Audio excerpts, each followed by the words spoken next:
참고로 어저께 얘기를 제가 이제 약간 그 풍수적인 면으로 풀이를 좀 해드렸습니다만 최재형 목사가 추가 기자회견 발표를 했어요. 우리가 이상하게 보고 있는 5개의 구멍, 자 거기에 대한 내용을 뭐 추가로 똑같은 거 아니에요? 추가로 얘기를 좀 하셨는데. 자, 이와 관련해서 이게 이제 처음 했던 거고요. 추가 발표가 있습니다. 그 추가 발표 내용을 쭉 해보니까 이제 조경 전문가나 누구한테나 이 얘기들을 많이 했는데, 물어봤는데, 조경물도 아니고, 수도시설도 아니고, 환기시설도 아니고, 경비시설도 아니다는 거지. 그럼 주술적인 목적에 저거를 볼 수가 없다는 거예요. 근데 여기에 공사가 우리가 생각할 때 그냥 있는 정원에다가 그냥 저것만 심은 줄 알았더니 그게 아니더라는 거야. 일단 여기가 붉은 담으로 쳐져 있는 망이 있었어요. 담이 쳐져 있었어. 그 담을 다 치운 거예요. 그리고 그 담을 치우고 나서 경계를 없앴잖아요. 경계를 없애고 저기를 땅을 돋았어요. 경사지를 만들었다고. 그러니까 일반적으로 뭐 구조물을 세울 때는 경사지를 만들어 갖고 경사지에 구조물을 세우지 않거든? 평지하지. 평지하잖아요. 네. 근데 여기는 일부러 경사지를 만든 거예요. 아, 이렇게? 네. 어. 그래서 경사를 저렇게 만들고, 원래 이게 담으로 가려져 있던 자리를 담을 치우고 경사를 만들고, 여기에 나무들과 구조물들을 새롭게 심었다는 겁니다. 저 나무들도 원래 있던 나무들이 아니라는 거야.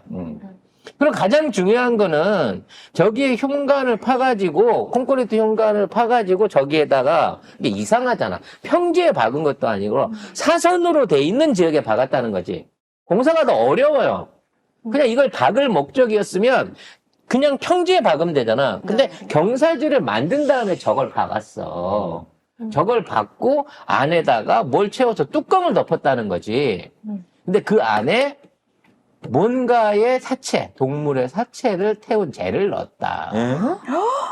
시공한 원래 사람들의 모래 넣었을 거라고. 모래 넣었을 거라고 했잖아요. 재를 넣었다는. 동물의 사체. 예. 동물은 맞아요? 사람 아니야? 그거 사람도 동물의 범주 안에 어머. 들어. 그러니까 뭔가 동물의 사체를 태워 화장을 한 재를 넣었다라고 의혹이 나오고 있습니다. 이거는 공사를 했던 사람이 제보한 거래요.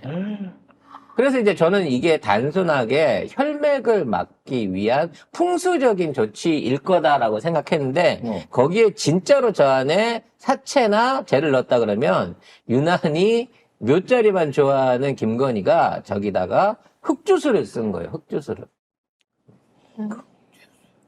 그럼 왜 흑주술을 썼겠냐는 거예요. 아, 왜 이렇게 유난히 묘자리를 좋아해요? 이유가 뭐예요? 뭔가 이제 귀신들을 부려가지고 또는 귀신들의 어떤 길을 빌어가지고 진짜 그거예요? 자기한테 불리한 기운이나 이런 것들을 방어를 하려고 하는 겁니다.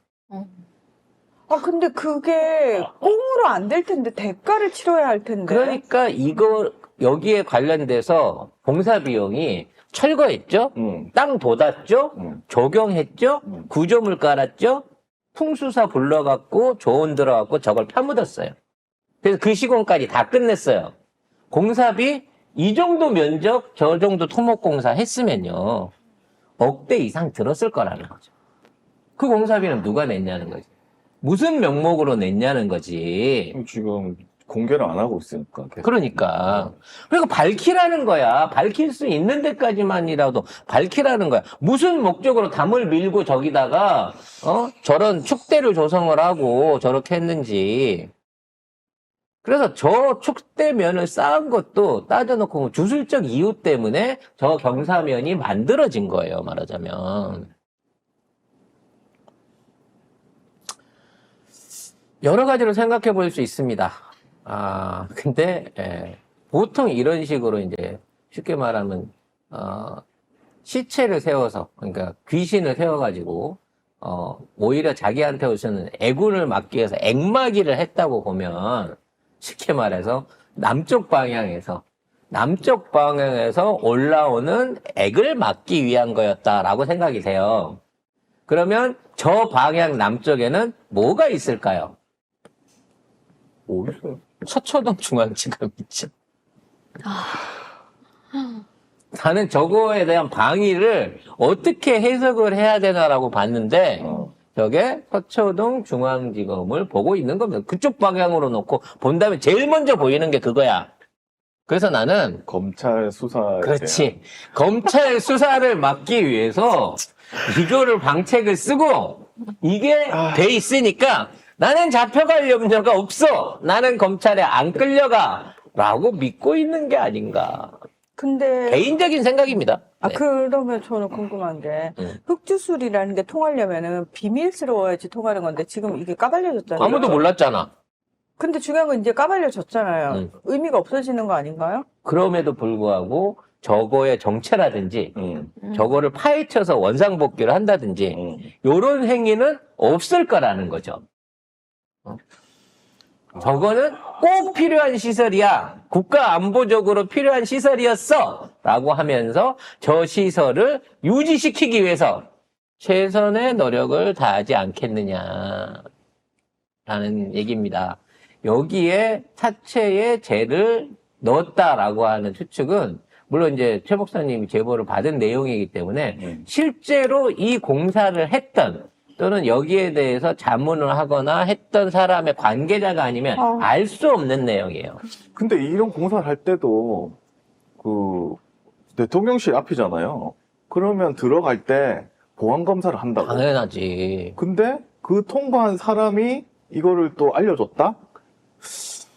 뻔한 거야. 그 안에 일을 했던 사람 중에 누군가가 정말 기가 막히고 코가 막혀서 이 내용들을 제보를 한 게 결국은 이렇게 흘러왔다고 봐지고요.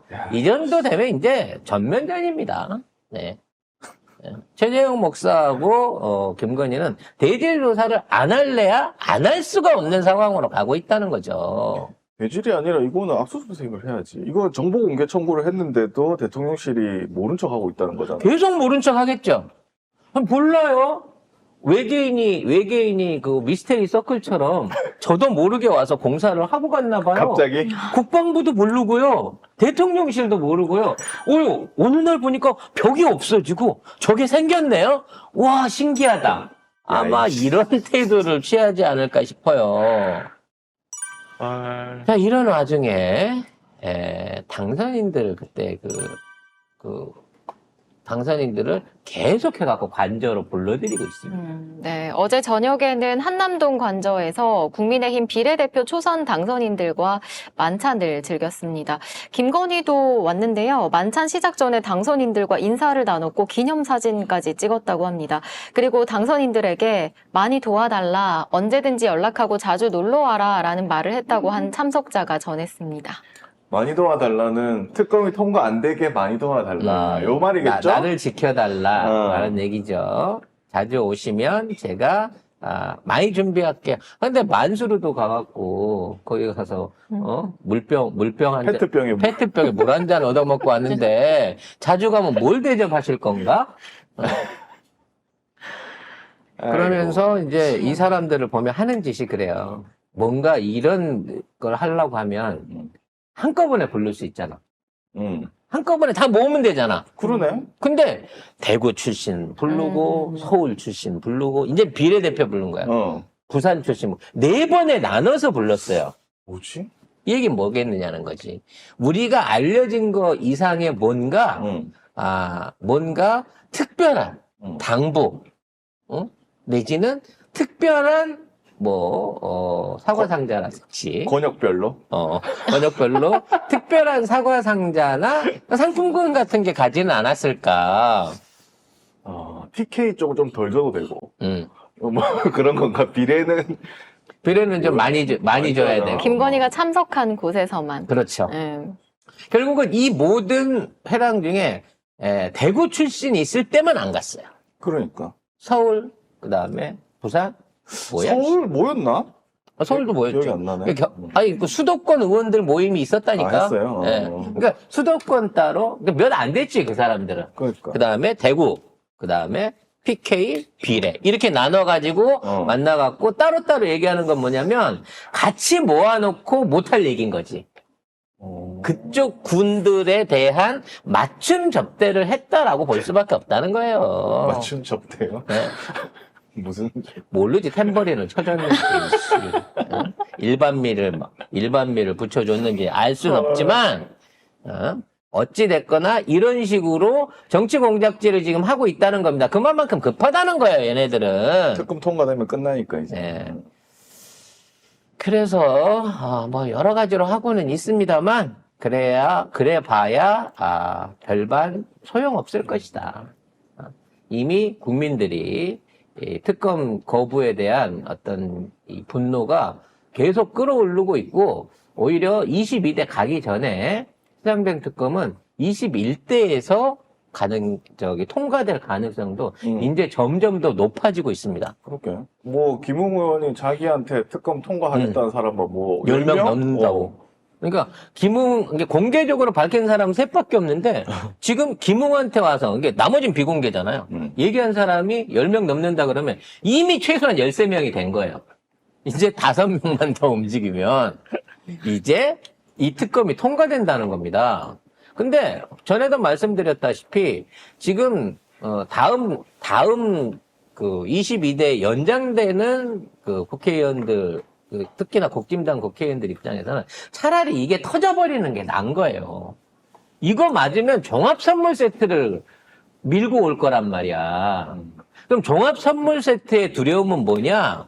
논리가 안 통해요. 무슨 얘기냐면, 예를 들어 뭐 최상병 특검은 지네들 하는 얘기로 비용도 많이 들고 뭐 선정 절차에도 문제가 있고 뭐 이런 식으로 이제 핑계를 댄단 말이야. 김건희는 예전에 끝난 내용이다. 뭐 그다음에 뭐 대장동 같은 뭐 대장동이나 다른 거 이런 거 나오면은 뭐 정치 공세다 이런 식으로 이제 따로 국밥 형태로 해갖고 다른 방향으로 대응을 하는데, 이거 통째로 다 밀고 와갖고 이거 해줘라고 말하면 이거를 일일이 핑계를 대갖고 이건 이래서 안 되고 저건 저래서 안 되고 더 힘들어진단 말이야. 그리고 그런 상황에서 지켜야 돼. 그러니까 수성해야 될 표가 8표인데 이 8표 지키기가 지금 쉽지가 않다는 거야, 22대에는. 그러니까 차라리 나한테 이거 지키라고 떠넘겨 올라오기 전에 21대 때 터져버려라는 거지. 그리고 지금 21대 임기 종료되는 사람이 58명입니다. 국힘에. 그래서 뭐 58명이 다 에이씨 이러면서 할 수도 있어요. 많이도 필요 없어. 20명, 18명이면 되는 거니까 지금 있는 상황에서 내가 이게 뭐 낙선자는 열받아서 부결할 거고, 당선자 다음 때로 넘어가는 입장에서도 야 22대 가서 큰 거 쳐맞느니 차라리 지금 이거 통과시켜가지고 윤석열을 힘을 빼든가 출당을 시키든가 아니면 김성렬을 잡아쳐놓고 새로운 방식으로 뭐 탄핵을 해서 새로운 지도자를 뽑아서 가든가 이렇게 하는 게 낫겠다. 22대 시작하자마자 특검 막아라 라는 거 시키면 너무 부대끼고 힘들다라고 생각하는 이 당선인들, 그러니까 22대 당선인 안에서도 어떤 형태로든지 배신표가 나올 수도 있다는 거야. 희망회로 돌리지 말라고요. 알겠습니다. 그러다 되면 어떡할 거야? 뭐 전 재산과 오른쪽 손모가지를 걸 자신이 있어요? 아니, 회로 돌리는 게 아니라 저쪽에서 저 얘기를 하니까 민주당에서 뭐 얘기하는 게 그럼. 아니잖아요. 뭐 예를 들어서 뭐 민주당에서도 접촉을 하고 있다고는 합니다. 뭐 박주민이 편지 쓰고 뭐 하고 있다고 하는데, 민주당 입장에서는요, 부결되는 게 오히려 나아요. 그러면 그 국민의 분노들, 이 문제점들을 끌고 올라가고 22대 때 종합특검을 하는데 더 명분이 생긴단 말이야. 근데 지금 있는 입장에서 오히려 국짐에 있는 의원들 같은 경우에는 차라리 여기서 터져버리는 게 낫겠다라고 생각할 수 있다는 거지. 뭐 물론 희망회로일 수 있습니다만 정치적인 논리로 따져놓고 보면요, 여기서 통과시키는 것보다 22대에서 통과시키는 게 우리는 훨씬 더 세게 참교육을 할 수 있다는 거지. 그런 상황에서 당권을 노리고 있는 한동훈 입장에서는 야, 사람들 부추겨갖고 우리 이거 통과시켜서 건일 보냅시다. 아니면 성렬이까지 딸려서 보냅시다. 그리고 우리 이제 더 이상 악덕 CEO 밑에서 우리 고생하지 말고 내 밑으로 와. 내 밑으로 새로운 회사 한번 꾸려봅시다.